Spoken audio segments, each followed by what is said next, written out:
Immagina di camminare in un bosco dove il suono sembra scomparire. Non è il classico silenzio naturale, quello che senti in montagna o in un parco. È un silenzio più spesso, quasi fisico, come se gli alberi assorbissero tutto. I passi diventano ovattati, l'aria è umida e la luce si spezza tra i rami in modo strano, come se fosse sempre tardi, anche quando è pieno giorno.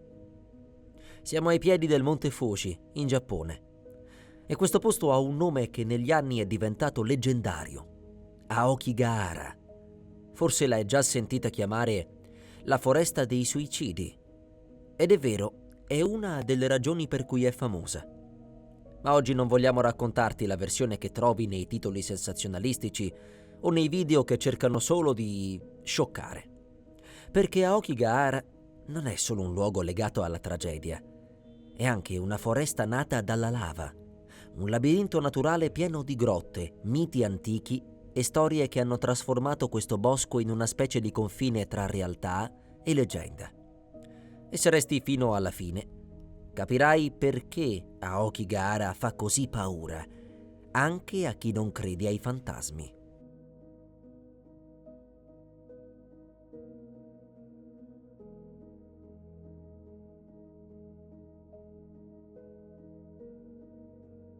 Prima di iniziare, però, vogliamo fare una precisazione importante.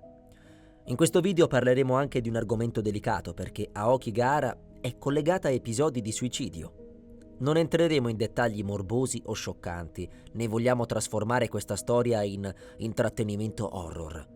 L'obiettivo è capire perché questo luogo è diventato così famoso, cosa rappresenta davvero per il Giappone e che tipo di realtà c'è dietro la leggenda. Perché Aokigahara è uno di quei posti che internet ha trasformato in un simbolo, un luogo quasi mitologico che per molti è diventato automaticamente maledetto. Ma la verità è più complessa e in un certo senso anche più interessante. In questo viaggio infatti faremo 3 cose. Esploreremo Aokigahara come luogo reale, dove si trova, come è fatta e perché sembra così diversa da qualsiasi altro bosco. Poi entreremo nel lato più culturale e misterioso, le leggende sugli spiriti, gli yurei e le storie che in Giappone vengono raccontate da generazioni. Infine affronteremo la parte più dura, quella che ha segnato la reputazione del posto negli ultimi decenni, e vedremo cosa succede oggi e come le autorità cercano di prevenire altre tragedie. Quindi mettiti comodo, perché questa non è solo la storia di una foresta. È la storia di un luogo che, in silenzio, ha raccolto paura, dolore e mito, fino a diventare una leggenda. Aokigahara si trova in Giappone, nella prefettura di Yamanashi, sul versante nord-occidentale del Monte Fuji. Già questo dettaglio è importante perché quando pensiamo al Fuji lo immaginiamo spesso come una cartolina. Il vulcano perfetto, il lago calmo, la neve in cima, un simbolo quasi sacro. Ma sotto quella bellezza ordinata esiste anche un'altra faccia, ed è qui che compare Aokigahara. Questa foresta si estende per chilometri, come un tappeto verde scuro che circonda la base del vulcano. E non è un bosco normale. Appena ci entri lo capisci subito. Gli alberi sono talmente fitti da creare una specie di muro naturale e in certi punti la luce del sole fatica davvero a passare. Non è solo un'impressione, è proprio la struttura stessa della foresta che crea questa atmosfera chiusa, quasi claustrofobica. Il soprannome più famoso di Aokigahara è Yukai, che significa mare di alberi. Ed è un nome perfetto perché dall'alto il fogliame sembra davvero un oceano, un mare fermo, immobile, dove ogni onda è come una cima verde. E come nel mare, se perdi la direzione, ti disorienti in fretta. Infatti una delle cose più inquietanti di Aokigahara è questa: è facilissimo perdersi. Non perché manchino i sentieri, anzi, alcune zone sono visitabili e turistiche, ma perché basta uscire di pochi metri dal percorso segnato per entrare in un labirinto naturale. Gli alberi sono molto simili tra loro, il terreno è irregolare, spesso coperto da muschio, e il paesaggio cambia pochissimo. Non ci sono punti di riferimento chiari. Non c'è una collina evidente, non ci sono radure che ti dicono sono passato da qui. E poi c'è un altro elemento che contribuisce alla leggenda. In molte testimonianze si parla di strumenti che iniziano a dare problemi. Bussole che sembrano impazzire, GPS che perdono precisione. Questo non è magia. È legato anche alla composizione del terreno, ricco di lava e minerali. Ma capisci bene come un dettaglio del genere raccontato in un certo modo possa trasformarsi subito in un mito. E il mito cresce perché Aokigahara a livello sonoro è diversa da qualsiasi altra foresta. In altri boschi senti uccelli, vento, rami che si muovono. Qui spesso no. La densità degli alberi e la forma del terreno sembrano spegnere i rumori. Così ti trovi a camminare sentendo quasi soltanto il tuo respiro e i tuoi pensieri. Ed è forse questo il primo motivo per cui Aokigahara ha colpito così tanto l'immaginazione, perché è un luogo reale, assolutamente naturale, eppure sembra costruito apposta per farti sentire fuori posto, come se non fossi tu a visitare la foresta, ma fosse la foresta a osservare te. Per capire davvero Aokigahara dobbiamo fare un passo indietro, perché questa foresta non è nata per caso come tante altre. Aokigahara esiste così come oggi grazie a un evento antico e violento, un evento che ha a che fare con il Monte Fuji stesso. Secoli fa una grande eruzione del Fuji riversò colate di lava enormi lungo i suoi fianchi. Immagina un fiume incandescente che scende lentamente, divorando tutto quello che incontra. Dove prima c'erano alberi, sentieri, forse villaggi, dopo rimase soltanto una distesa nera, spaccata, irregolare, una superficie dura e tagliente come vetro, piena di crepe e cavità. E poi col tempo è successa una cosa che sembra quasi impossibile. La vita è tornata. Prima muschi e piccoli organismi, poi piante più resistenti e infine gli alberi. Così, sopra quel terreno nato dal fuoco, si è formata Aokigahara, una foresta cresciuta letteralmente sulla lava. Questa origine spiega tantissime delle sue stranezze. Il suolo, ad esempio, non è uniforme. Camminandoci sopra non senti una terra morbida e piena. In molti punti sotto il muschio c'è roccia lavica porosa, piena di buchi, di spigoli, di cavità. È un terreno che inganna, sembra stabile, ma può cedere in piccoli vuoti nascosti. Non a caso in alcune zone le radici degli alberi non affondano come in un bosco normale, ma si contorcono in superficie, si aggrovigliano, sembrano quasi serpenti che cercano un punto dove aggrapparsi. E questa immagine, le radici che emergono come artigli, è una delle cose che rende Aokigahara così inquietante, perché non è il classico bosco con i tronchi dritti e ordinati. Qui la natura ha dovuto combattere per conquistare spazio. E il risultato è un paesaggio più selvaggio, più contorto. In più il terreno lavico crea un altro fenomeno. L'acqua piovana non forma molti ruscelli in superficie, viene assorbita e scorre sotto, dentro le cavità. Questo significa meno corsi d'acqua visibili, meno suoni e ancora una volta più silenzio. Aokigahara quindi non è solo una foresta, è come un guscio verde cresciuto sopra una cicatrice geologica. Un posto che dietro l'aspetto naturale conserva sotto i piedi una memoria più antica e violenta.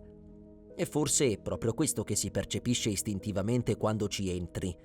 Quella sensazione che il bosco non sia semplicemente vivo, ma che sia vivo sopra qualcosa, sopra un cuore di pietra nato dal fuoco. Quando si parla di Aokigahara, spesso ci si immagina solo una foresta impenetrabile, un mare verde dove è facile perdersi. Ma in realtà sotto quel bosco esiste un altro mondo, un mondo nascosto e forse ancora più affascinante. Perché la lava non ha lasciato solo rocce e terreno irregolare. Ha creato anche tunnel, camere sotterranee, cavità naturali. E molte di queste cavità oggi sono diventate vere e proprie attrazioni visitabili, quasi come se Aokigahara avesse due livelli, quello esterno, fatto di alberi e ombra, e quello interno, fatto di pietra e gelo. Tra le più famose ci sono la Narusawa Ice Cave e la Fugaku Wind Cave. Già i nomi sembrano usciti da un film, ma sono luoghi reali. E la cosa impressionante è che entrando nella Ice Cave puoi trovare ghiaccio anche quando fuori è estate. È uno di quei posti dove l'aria cambia improvvisamente. Scendi qualche gradino e senti subito la temperatura crollare, l'umidità salire, le pareti diventare scure e fredde.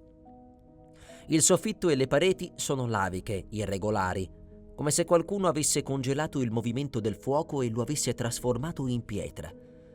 In certi punti le superfici sembrano quasi colate dentro la grotta. È un promemoria costante. Questa foresta, questa bellezza, è nata da un evento devastante. E poi c'è la Wind Cave, chiamata così perché l'aria al suo interno si muove in modo particolare. A volte sembra di sentire un respiro. Correnti fredde che attraversano i passaggi come se la montagna fosse viva e stesse espirando lentamente. Queste grotte per molti turisti sono semplicemente una tappa curiosa, un'esperienza diversa, un pezzo di natura spettacolare da fotografare. Ma è interessante notare una cosa. La loro esistenza rende ancora più forte l'atmosfera di Aokigahara. Perché non sei solo in una foresta fitta, sei in una foresta che poggia su un sistema sotterraneo di vuoti, tunnel e camere naturali. È come camminare sopra un luogo hollow, cavo, pieno di spazi che non vedi. E questo, anche se non ci pensi consciamente, cambia la percezione del posto. Non a caso Aokigahara viene spesso descritta come un ambiente dove è facile sentirsi disorientati e vulnerabili. E quando sai che sotto di te ci sono grotte e tunnel, l'idea del bosco come labirinto diventa quasi totale. Un labirinto sopra e un labirinto sotto. Ed è qui che Aokigahara inizia a trasformarsi davvero. Perché dopo aver visto la sua natura particolare, il suo terreno nato dalla lava e le sue cavità sotterranee, è quasi inevitabile che nei secoli un luogo così abbia attirato storie. Storie di spiriti, storie di presenze, storie di persone che entrano e non tornano più uguali. Quando un luogo è così diverso dagli altri, così silenzioso, così fitto, così difficile da leggere, prima o poi succede una cosa inevitabile. Le persone iniziano a riempire quel vuoto con delle storie. E Aokigahara, in questo senso, è diventata un terreno perfetto per il folklore. In Giappone esiste una lunga tradizione legata agli spiriti, e non nel modo da film occidentale. Qui non si tratta soltanto di mostri o jumpscare. Spesso gli spiriti sono la manifestazione di un dolore, di un'ingiustizia o di un'anima rimasta indietro. E in questo immaginario una delle figure più note è quella degli Yurei. Gli Yurei sono spiriti inquieti, anime che non hanno trovato pace, a volte perché hanno subito violenza, a volte per vendetta, a volte per tristezza. E nella cultura giapponese l'idea di un luogo che trattiene la sofferenza, un luogo che sembra quasi assorbire emozioni e memoria, è qualcosa di molto forte. Ecco perché Aokigahara è entrata in questo sistema di credenze. Secondo alcune storie, la foresta sarebbe abitata da presenze che confondono chi entra. Non necessariamente presenze aggressive, ma presenze che ti spingono a perdere la strada, a camminare in cerchio, a non trovare più l'uscita. È un tipo di paura particolare, non la paura dell'attacco, ma la paura dello smarrimento. E lo smarrimento, in un posto così, è già abbastanza per diventare un incubo. Una delle leggende più inquietanti racconta che ci siano persone che entrano con un filo o con un nastro per segnare il percorso. L'idea è semplice: se ti perdi, segui il filo per tornare indietro. Ma il folklore qui aggiunge il resto. In certe versioni il filo non porta più fuori. In certe versioni il filo viene trovato spezzato. In altre ancora si dice che qualcuno lo abbia seguito e abbia trovato qualcosa che sarebbe stato meglio non vedere.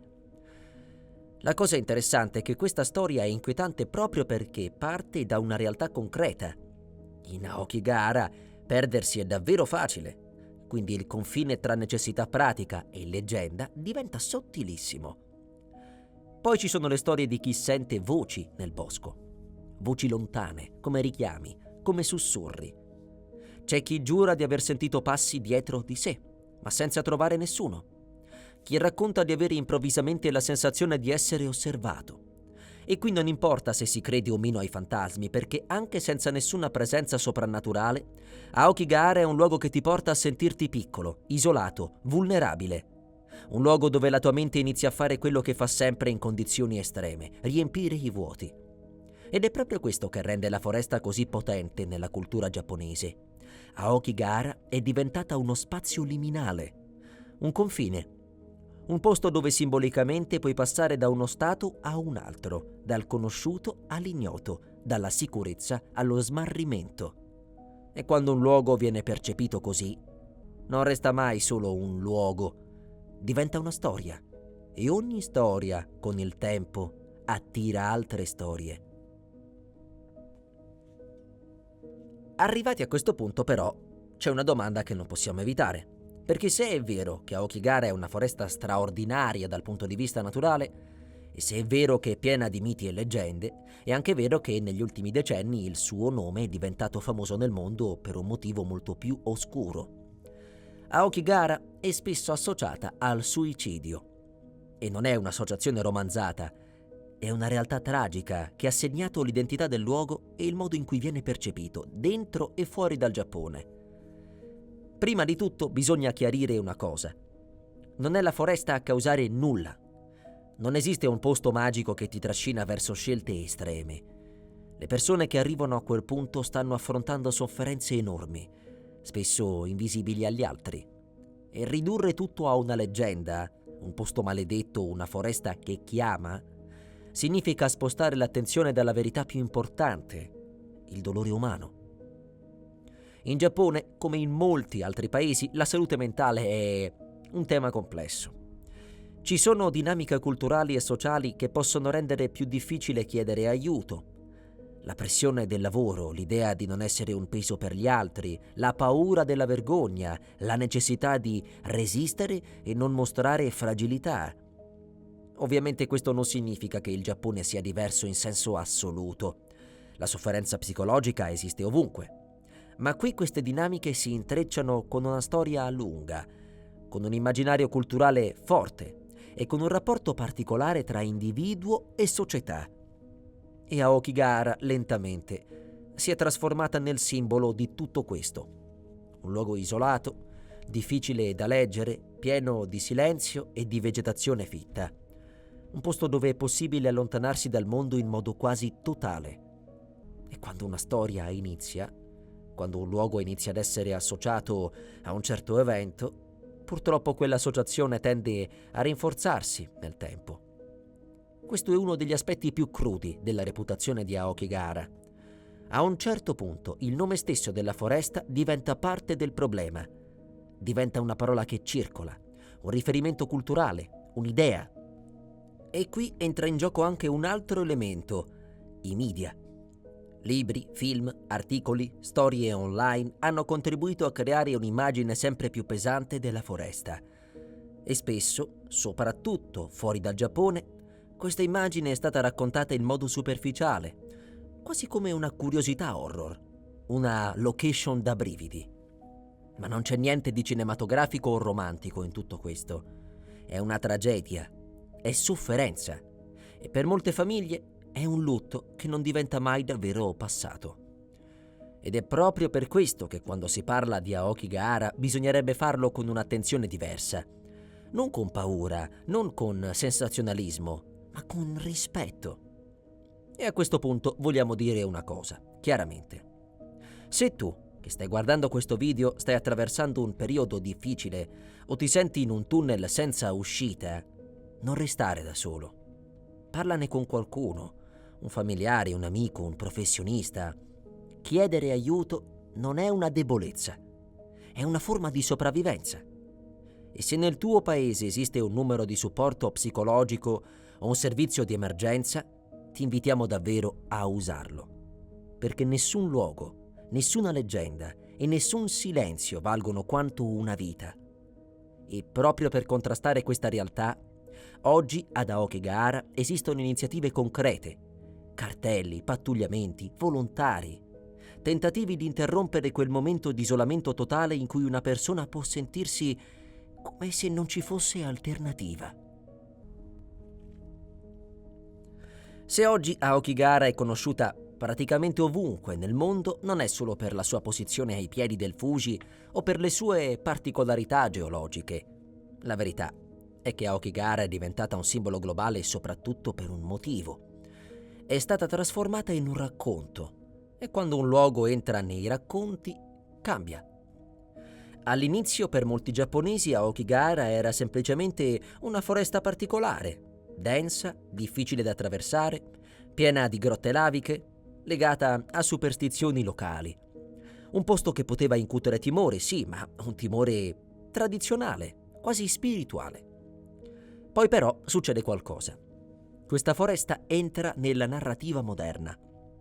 Libri, film e successivamente internet iniziano a usarla come scenario. E quando un luogo viene ripetuto abbastanza volte nella cultura pop, smette di essere un luogo reale e diventa una specie di set mentale. Aokigahara inizia a funzionare come un simbolo immediato. Pronunci quel nome e la gente pensa già a buio, smarrimento, presenze, morte. È esattamente il meccanismo dei miti contemporanei. Prendono un elemento reale, lo amplificano, lo semplificano e lo trasformano in icona. E Internet è perfetto per questo, perché non ha bisogno di sfumature. Online non esiste una foresta bellissima ma complessa. Online esiste la foresta maledetta. Negli anni i racconti sono aumentati, sono nate creepypasta, storie di escursionisti che avrebbero visto ombre tra gli alberi, testimonianze sempre più estreme, sempre più piene di dettagli inquietanti, spesso non verificabili. E ogni volta che una di queste storie diventa virale, Aokigahara perde un altro pezzettino della sua realtà e guadagna un altro strato di leggenda. Ma la parte più delicata è questa. Alcuni contenuti hanno trattato Aokigahara come se fosse un parco a tema dell'orrore, come se fosse un luogo da visitare per provare brividi, per mettersi alla prova, per dimostrare coraggio. E questo cambia tutto, perché non parliamo di un castello abbandonato o di una leggenda urbana. Parliamo di un luogo legato a sofferenza reale. Eppure in rete questo confine viene superato continuamente. Aokigahara è diventata una parola chiave, una miniatura su YouTube, un titolo clickbait, un posto dove andare a fare un video. E ogni volta che succede la foresta diventa meno una foresta e più un contenitore dove la gente scarica paure, curiosità morbose e immaginario horror. È come se Aokigahara fosse stata riscritta da milioni di persone che non ci sono mai state, ma che hanno comunque deciso cosa rappresenta. E la cosa più inquietante, forse, è proprio questa. Il mito moderno di Aokigahara non nasce più dalla tradizione antica o dal folklore giapponese. Nasce dalla macchina del contenuto, dall'algoritmo, dal bisogno di raccontare sempre qualcosa di più oscuro, di più estremo, di più virale. E mentre il mito cresce, la foresta resta lì, silenziosa, immobile. E continua a essere due cose allo stesso tempo. Un luogo naturale magnifico e un simbolo pesantissimo.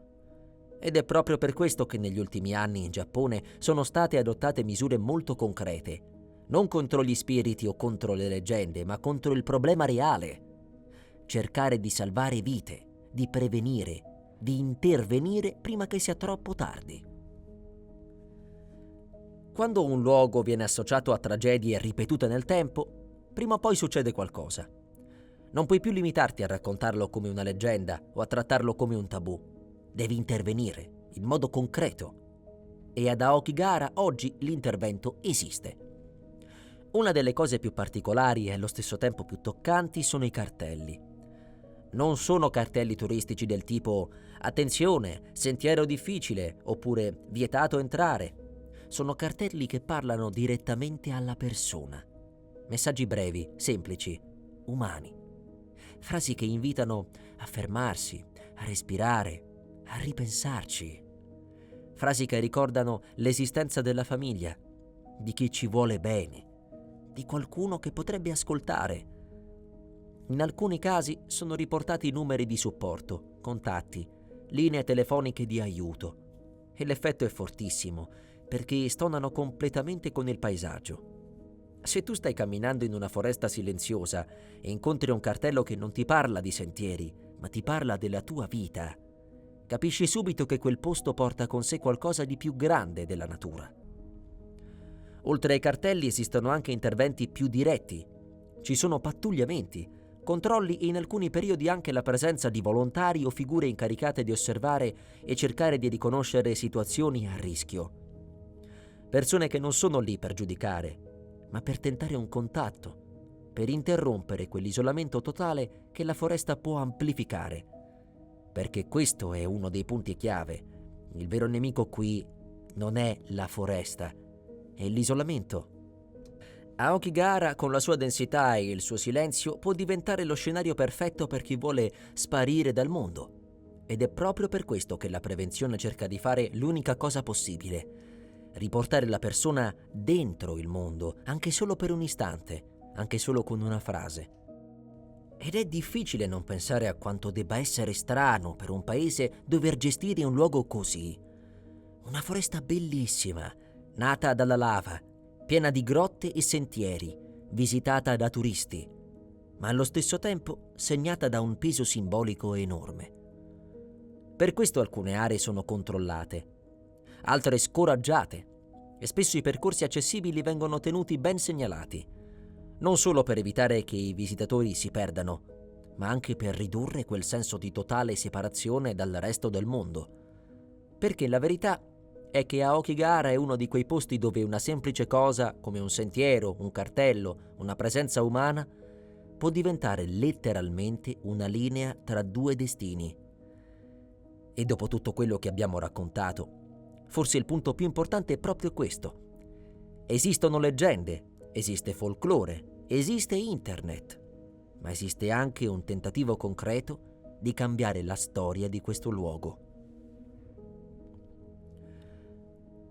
A questo punto è normale chiedercelo, ma Aokigahara si può visitare davvero? Oppure è un luogo proibito, chiuso, pericoloso?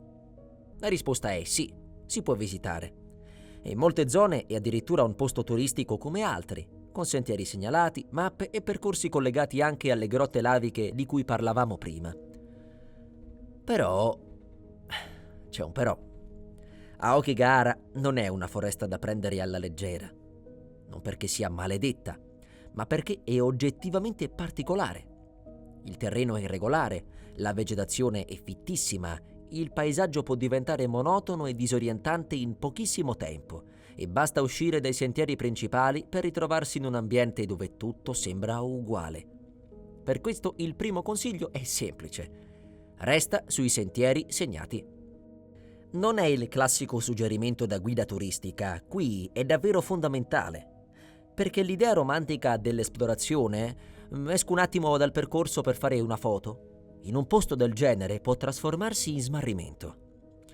Altro consiglio: non andare da solo. Aokigahara è un luogo che amplifica il silenzio e la distanza. In 2 o 3 persone cambia completamente. Ti orienti meglio, ti senti più lucido e se succede qualcosa non sei isolato. E poi c'è una questione ancora più importante: il rispetto. Perché Aokigahara non è un set horror. Non è un posto dove andare a fare contenuto. Non è una challenge.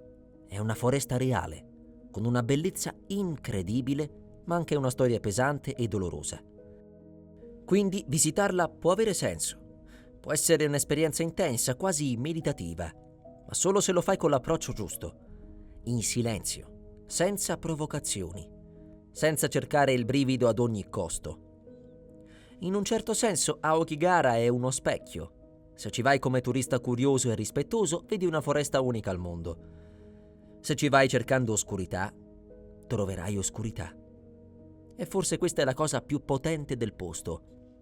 Aokigahara non ti dà una storia già scritta, ti dà uno spazio. E quello spazio, inevitabilmente, ti costringe a confrontarti con te stesso. Alla fine di questo viaggio, Aokigahara resta una domanda più che una risposta. Perché sì, è una foresta nata dalla lava, un luogo naturale straordinario pieno di grotte e sentieri, ai piedi di una delle montagne più iconiche del pianeta. Ma è anche qualcosa di diverso. qualcosa che non si riesce a fotografare davvero. Aokigahara è diventata una leggenda perché il suo silenzio fa paura, perché il suo paesaggio confonde, perché la sua ombra sembra più pesante di quella di altri boschi. Ma soprattutto Aokigahara è diventata famosa perché nel tempo le persone ci hanno depositato dentro qualcosa di umano: dolore, smarrimento, storie, superstizioni, tragedie. E il punto forse non è chiedersi se la foresta sia maledetta. Il punto è ricordare che non esistono luoghi maledetti. Esistono luoghi complicati. Luoghi che raccolgono significati fino a diventare simboli. E quando un posto diventa un simbolo, smette di appartenere solo alla geografia e comincia ad appartenere alla mente delle persone. Il problema è che Internet spesso trasforma questi simboli in intrattenimento, in titoli, in click, in un'estetica. Eppure Aokigahara ci ricorda una cosa molto semplice. Dietro ogni leggenda c'è sempre una realtà. E dietro quella realtà spesso ci sono persone. Quindi forse il modo più giusto per parlare di questa foresta non è con paura né con curiosità morbosa, ma con rispetto. Perché Aokigahara non è solo un luogo da raccontare. È un luogo che ci dice qualcosa su come guardiamo il dolore, su come reagiamo al mistero, su quanto sia facile perdere la strada, fuori e dentro di noi.